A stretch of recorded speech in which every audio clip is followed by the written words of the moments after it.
Einsteiger-E-Pianos im Vergleich. Hier geht es um Home-Pianos für knapp unter 1.000 Euro.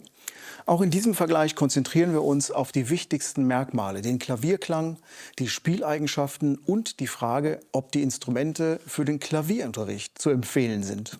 Diese Fragen beantwortet mir Yassin Korchi, der Leiter der Online-Musikschule Music to Me. Hallo Yassin. Hi Jörg, grüß dich. Ja, Einsteiger-Home-Pianos, das haben wir auch in anderen Videos schon erörtert. Nimmt man ein Portable-Piano oder ein Home-Piano. Hier haben wir uns jetzt die beiden kleinsten Home-Pianos mal hingestellt von den Markenherstellern, von Yamaha und von Kawai. Ja. Und die liegen alle so bei ungefähr 900 Euro. Und wir haben die auch einzeln schon getestet, aber viele fragen ja über unseren Kanal, könnt ihr die mal vergleichen? Also ich kann das irgendwie überhaupt nicht einschätzen. Ja. Wie sind denn die jetzt so? Wo ist denn der Unterschied? Und ich bin selber sehr gespannt, wie unterschiedlich die jetzt klingen.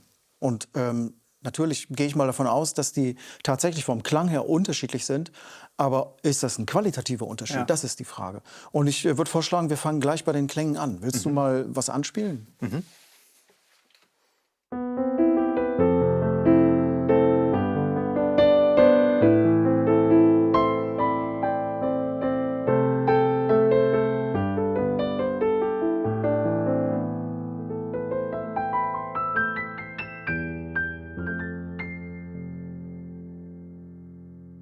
Ja, alle Achtung. Muss ich immer wieder sagen, für so ein Einsteigerinstrument toll. Klingt schon schön. Ja. Also macht. Klingt schon toll. Spaß, Aber ja. jetzt spielst doch bitte noch mal möglichst exakt genauso. Versuch's.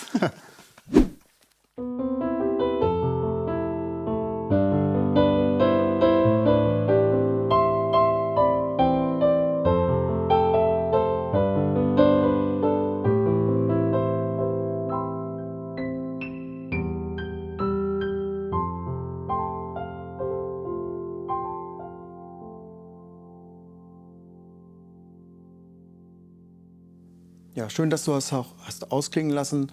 Also da sind beide eigentlich recht gut, würde ich sagen. Aber was ist jetzt, wo würdest du sagen, wie ist der Unterschied? Also ich fand es jetzt an dem Yamaha ein bisschen voluminöser oder ein bisschen, also das Gesamtbild war irgendwie ein bisschen klarer. Hier war es ein bisschen dichter.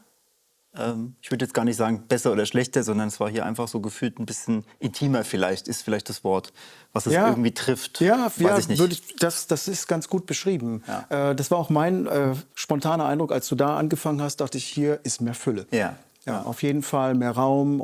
Aber es gibt ja noch andere Faktoren, die einen Klavierklang ausmachen. Ja. Und da ist für mich die Dynamik, da bist du ja auch drauf eingegangen bei dem Beispiel. Das ist auch bei beiden gut umgesetzt. Und da müsstest du vielleicht mal eine Einschätzung geben, wie fühlt sich das an, über die Tastatur gespielt? Weil dann sind wir ja beim Spielgefühl eigentlich. Also hier habe ich ein bisschen mehr Kontrolle, würde ich sagen, über die Dynamik als jetzt vielleicht hier. Dafür habe ich aber hier bei dem Yamaha leitet mich der Klang. Ich fühle mich jetzt hier ein bisschen wohler, kann aber natürlich auch was mit dem Eingespieltsein zu tun haben, dass man sich jetzt hier ein bisschen mehr eingespielt hat. Aber das ist so das Gefühl, würde ich sagen, was mir das so vermittelt. Also hier habe ich ein bisschen besseres Gefühl so insgesamt beim Spielen, aber hier leitet mich mehr so die Breite des Klanges. So also der Klang zieht dich mehr rein. Das Ja. ist mehr Emotion vom Klang her. Ja. Also es kommt hier irgendwie gefühlt ein bisschen mehr rüber als jetzt hier. Ja? Kann natürlich auch Lautsprechersystemmäßig irgendwie auch eine Frage sein. Okay. Weiß ich nicht genau. Aber das würde ich jetzt aus dem ersten von diesem gespielten Beispiel so aus meiner Sicht jetzt sagen. Also total interessant. Da sind ja so um die Klavierklänge mal zu beschreiben. Hier haben wir diesen CFX Grand.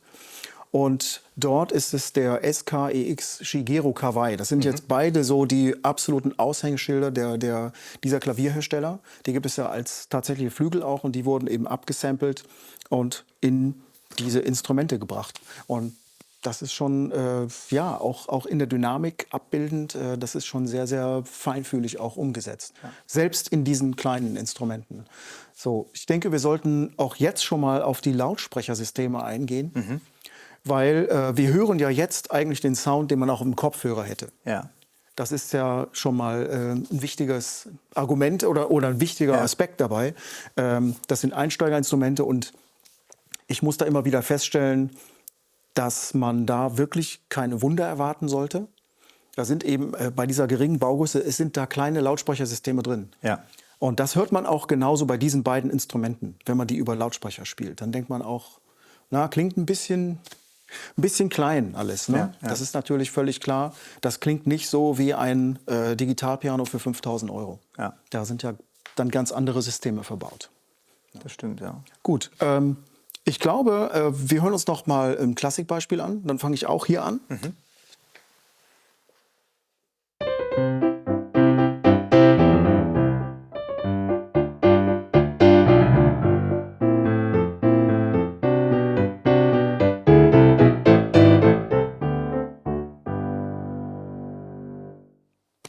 Kann ich jetzt auch nur so wiedergeben. Es ist sehr rund und füllig.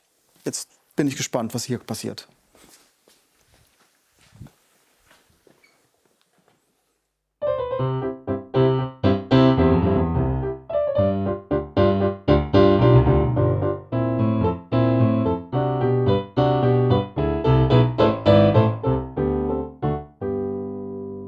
Habe ich das gleiche Gefühl eigentlich von der Dynamik her? Also die Ausdrucksmöglichkeit ist sehr, sehr ähnlich, aber der Klang unterscheidet sich ja natürlich total. Ja. Das ist mein Empfinden.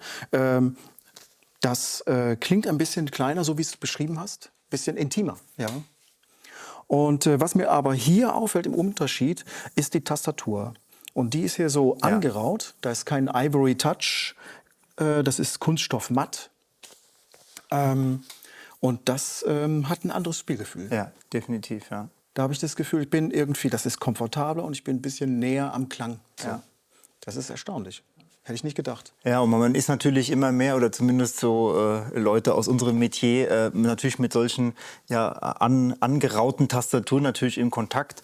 Und wenn man jetzt hierher kommt, muss man natürlich ein bisschen aufpassen. Also ich habe gern mal auch ein bisschen schwitzige Hände und dann rutsche ich natürlich hier rum und muss mich erst mal so ein bisschen finden. Problem habe ich da natürlich weniger. Also ich bin da schon eher näher dran. Ne? Ja. Das fühlt sich sehr gut an. Ja. Da ist aber noch ein technischer Aspekt, den wir nicht außen vor lassen sollten, nämlich diese Tastatur hier, das ist eigentlich die kleinste Tastatur von Kawai. Die haben ja da verschiedene Abstufungen. Das ist die Responsive Hammer Compact 2. Das ist die neueste Generation davon. Die ist mit einem Dreifachsensor ausgestattet. Und das ist ein wichtiger Punkt. Nämlich wird der Tastenweg durch die Technik überwacht. Und das heißt, ich kann aus dem Tastenweg heraus den Ton auslösen. Also wenn die Taste schon ein bisschen runtergedrückt ist, kann ich den auslösen. Konnte man das gut sehen? Soll ich das noch mal machen? So, wenn ich die Taste jetzt hier runterdrücke, kann ich das da auslösen. Das ist ein wichtiger Aspekt zu den Repetitionseigenschaften. Das probiere ich jetzt mal da aus, weil das hier ist, glaube ich, keine Dreifach-Sensor-Tastatur. Das kriegt man ganz schnell raus, wenn man die Taste einfach mal so ein bisschen runterdrückt und dann versucht, den Ton von der Position aus anzuspielen. Und da bin ich dann schon deutlich höher im Tastenweg. Dann kann ich die anspielen, aber weiter in der Mitte kommt nichts. Das ist ein Unterschied. Ja. So, das ist einfach ein technischer Unterschied, der aber beim Spielen durchaus was ausmacht. Ja. Gut, aber man sollte nicht auf zu viel Technik rumreiten. Ja. Wichtig ist, wie man sich grundsätzlich darauf fühlt, glaube ich, und wie man den Klang wahrnimmt. Ja. So, das nur dazu. Kommen wir zum nächsten Punkt. Das betrifft die Apps, die Hersteller anbieten. Die gibt es kostenlos und die sind auf Smartphones und Tablets sind die lauffähig, egal ob das iOS oder Android ist. Ich habe das hier auf dem iPhone und du hast das iPad da. Das ist bei Yamaha, heißt es Smart Pianist. Das ist eine App mit einem ziemlich großen Funktionsumfang und ich habe hier die Piano Remote App von Kawai. Und die sehen ganz ähnlich aus. Da kann man halt durch Wischen kann man die Sounds da anwählen. Und das ist schon mal ganz komfortabel, also schöner als das Anwählen über die Tastatur. Das ist ja sehr minimalistisch bei diesen Instrumenten. Und also wenn wir da durch die Sounds gehen, dann, kleines Detail vielleicht noch, das hier ist drahtlos. Das Piano hat Bluetooth, das ist für den Anschluss von Tablet oder Smartphone natürlich ganz praktisch. Da machen wir das mit USB.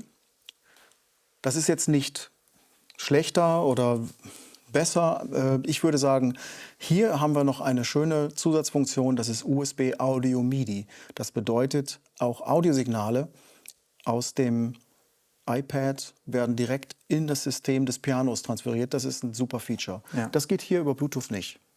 Okay. So, das wäre eigentlich auch schon mal ein Pluspunkt für mich für das Yamaha-Modell. Ja, ja. Also hier kann ich jetzt durch Wischen mal durch die Sounds gehen und ich sehe, hier ist noch ein zweiter Klavierklang, nämlich ein EX Concert Grand. Tja, den Unterschied.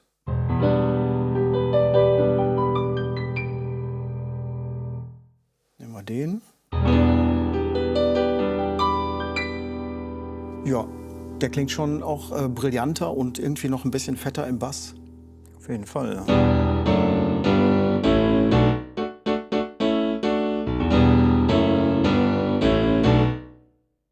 Ja, das spielt es sehr satt. Finde ich sehr, sehr gut. Knackiger, ja. Ja. Spiel du doch mal. Also das ist hier der CFX Grand, der Standard-Klaviersound.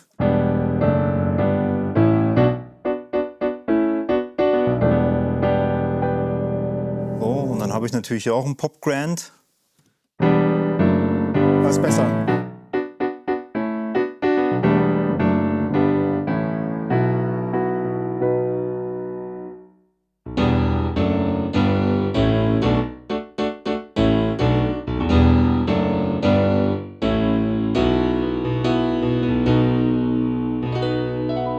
Aber der ist noch ein bisschen, der Unterschied ist deutlich größer Das als klingt jetzt hier. wirklich sehr poppig. Und was man sagen muss, wir haben einmal das SKX Concert Grand. Das ist so dieser Klassik-Sound. Und dann gibt es eben noch einen zweiten ein wirkliches zweites Piano-Modell dazu. Das finde ich auch sehr gut. Und das ist, glaube ich, beim Yamaha nicht der Fall.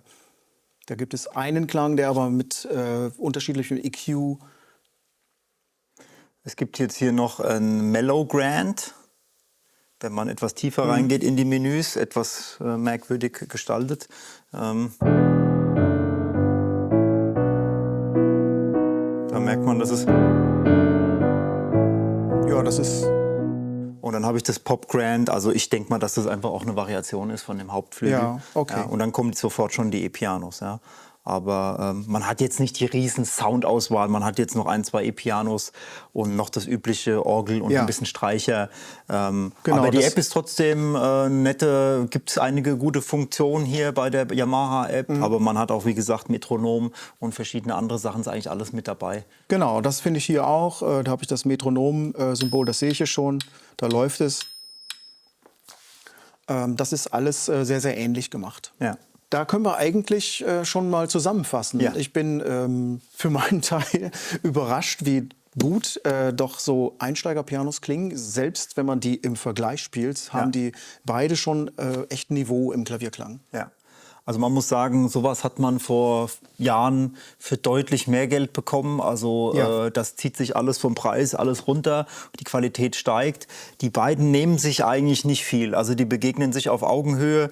Ich fand das Yamaha jetzt eigentlich toll vom Klang und auch von dem ganzen, ja, von diesem voluminösen, von dem breiten. Also sieht man ja auch hier, wenn hier steht Concert Hall. Also da wird das inszeniert. Ja, hier ist es ein bisschen intimer, aber auch natürlich hier die Stärke, die Tastatur.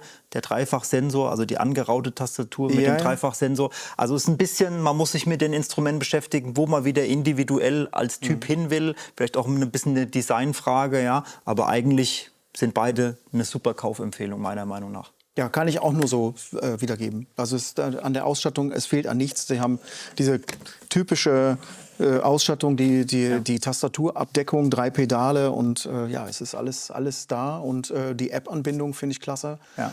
Wobei hier diese USB-Audio-MIDI, das ist einfach technisch noch mal einen Schritt weiter. Das ist toll gemacht. Ja. So. Also wenn man auf so Technik-Gadgets steht, dann ist man da gut aufgehoben. Letztendlich hat man dann hier noch mal Bluetooth. Das ist auch schön. Ja.